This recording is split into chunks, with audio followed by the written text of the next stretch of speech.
JJP ने लोकसभा में पहले उम्मीदवार का ऐलान कर लिया है। भिवानी महेंद्रगढ़ लोकसभा सीट से राव बहादुर को टिकट दिया गया है। जेजेपी के राष्ट्रीय अध्यक्ष डॉक्टर अजय चौटाला ने इसकी घोषणा की। देवीलाल की तर्ज पर गांव बिरण की चौपाल में घोषणा की गई है।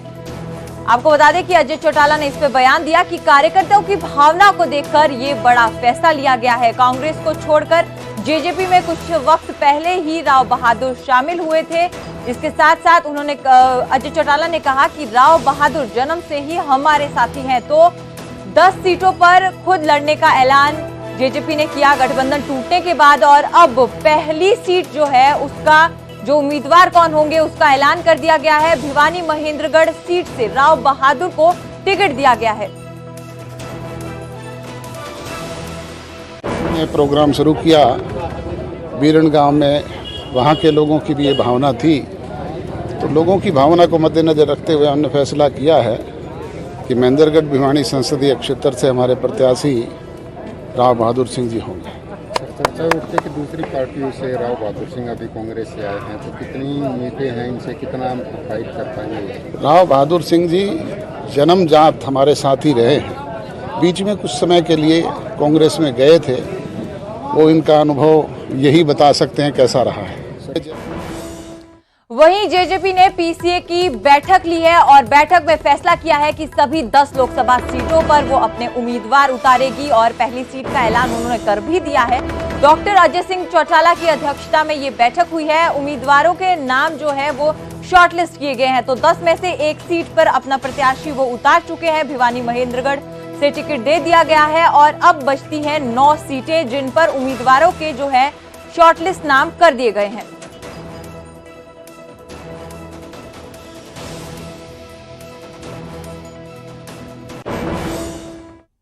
वहीं बीजेपी नेता और पूर्व में गृह मंत्री रह चुके अनिल विज ने कांग्रेस पर चुटकी ली है। उन्होंने कहा है कि कांग्रेस नेता चुनाव के लिए पहले कहते थे कि मैं नहीं लड़ूंगा, लेकिन अब कह रहे हैं पहले कहते थे मैं लड़ूंगा, लेकिन अब वो डूबती नैया को देखते हुए कहते हैं कि तू लड़। इसीलिए आज भूपेंद्र सिंह हुड्डा ने कुमारी सैलजा और रणदीप सुरजेवाला को कहा कि मैं चुनाव नहीं लड़ना चाहता। ये सब कुछ पूर्व गृह मंत्री ने कहा है हरियाणा के, और उन्होंने चुटकी ली है क्योंकि अभी एक दिन पहले ही भूपेंद्र सिंह हुड्डा का बयान सामने आया था जिसमें उन्होंने कहा कि मैं चुनाव नहीं लड़ना चाहता, पार्टी चाहे तो कुमारी सैलजा को चुनाव लड़ा सकती है।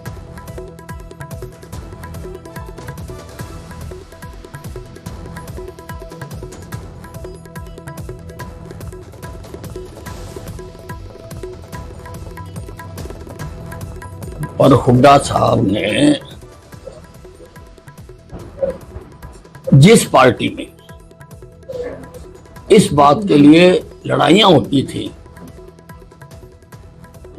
कि चुनाव मैं लड़ूंगा, आज उस पार्टी में ये कहा जा रहा है कि तू लड़।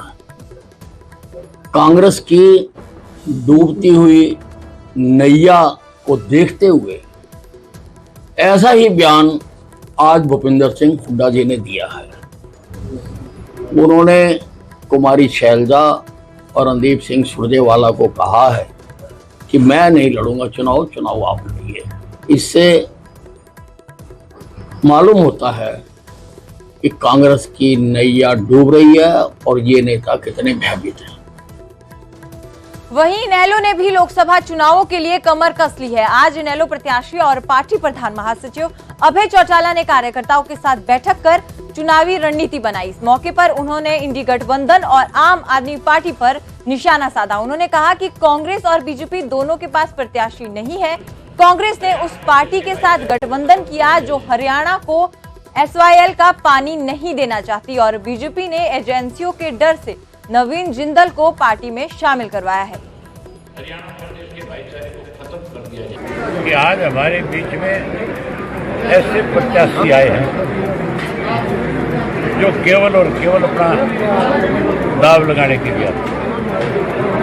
आज 2 राष्ट्रीय पार्टियां हैं, कांग्रेस है और भाजपा, दोनों के पास अपने प्रत्याशी नहीं है। कांग्रेस तो मैदान छोड़ ही, कांग्रेस में तो आप पार्टी के जुम्मे लगा दिए और उस आम आदमी पार्टी के जुम्मे लगा दिया जो हरियाणा का SYL का पानी का घोर विरोध करते हैं।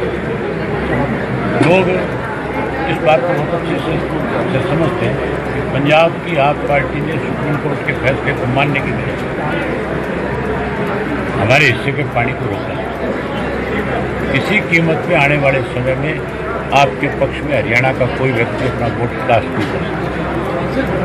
बीजेपी के पास तो उम्मीदवार था ही नहीं। 35 मिनट पहले ईडी का डर दिखा करते, CBI का डर दिखा करते नवीन जिंदल को कांग्रेस से बीजेपी में शामिल किया गया। उधर दबाव में बीजेपी ज्वाइन करने पर नवीन जिंदल ने जवाब दिया है। उन्होंने कहा कि मैं सकारात्मक राजनीति में विश्वास रखता हूं। बीजेपी में शामिल होना मेरे लिए सौभाग्य की बात है। मेरे बारे में कोई कुछ भी कहे, सभी मेरे लिए सम्मानजनक है। आपको बता दें कि कुरुक्षेत्र से बीजेपी ने नवीन जिंदल को अपना उम्मीदवार बनाया है। तो जब से नवीन जिंदल बीजेपी में शामिल हुए हैं, विपक्ष द्वारा ये बार बार कहा जा रहा है कि एजेंसियों की वजह से नवीन जिंदल पर दबाव बनाया गया और वो बीजेपी में शामिल हुए। लेकिन अब उन्होंने इस बात का जवाब दिया है और कहा कि बीजेपी में शामिल होना मेरे लिए सम्मानजनक बात है। ये बहुत सौभाग्य की बात है और मुझे जैसे लग रहा है जैसे मैं अपने घर में आया हूँ। इतना लोगों का सबका मुझे प्यार और आशीर्वाद मिल रहा है, जिसके लिए मैं कैसे उनका आभार व्यक्त करूं, मेरे पास शब्द नहीं है उसके लिए।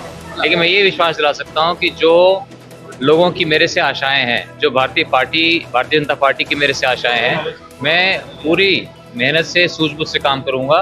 कोई भाई मेरे बारे में कुछ भी कहे, सब लोग जो है सम्मानजनित हैं और मैं सकारात्मक राजनीति में विश्वास रखता हूं। मेरे बारे में कोई भी बोले, मैं सबके बारे में मैं अच्छा ही बोलूँगा कि मेरा वजन भी उतना ही है, मेरी कमर भी उतनी है, तो मैं फिट हूँ, अभी भी युवा हूँ और पूरी मेहनत से। और जितने समय नहीं था मैं कोई खाली नहीं बैठा, मैं काम कर रहा था, देश के लिए काम कर रहा था। और इन पिछले 5-7 वर्षों में जो मुझे अनुभव हुआ है, उस अनुभव के साथ में और ज़्यादा मैं सकारात्मक रूप से मैं काम कर सकूँगा क्षेत्र के लिए, देश के लिए। रुक करेंगे अगली अहम खबर का। आपको बता दें कि हरियाणा बीजेपी चुनाव प्रबंधन समिति की बैठक होगी। बीजेपी कार्यालय गुरुकमल में शाम 6 बजे ये बैठक होगी। सीएम नायब सिंह सैनी और पूर्व सीएम मनोहर लाल इस बैठक में मौजूद रहेंगे। चुनाव प्रबंधन समिति के अध्यक्ष सुभाष बिरला है और वो भी इस मीटिंग में मौजूद रहेंगे। प्रदेश चुनाव प्रभारी सतीश पुनिया भी बैठक में शामिल होंगे। तो ये बड़ी खबर, जहां लोकसभा चुनावों को लेकर चुनाव प्रबंधन समिति की बैठक होगी और जिसमें सभी बड़े नेता मौजूद रहेंगे, चाहे वो सीएम हो या पूर्व सीएम मनोहर लाल।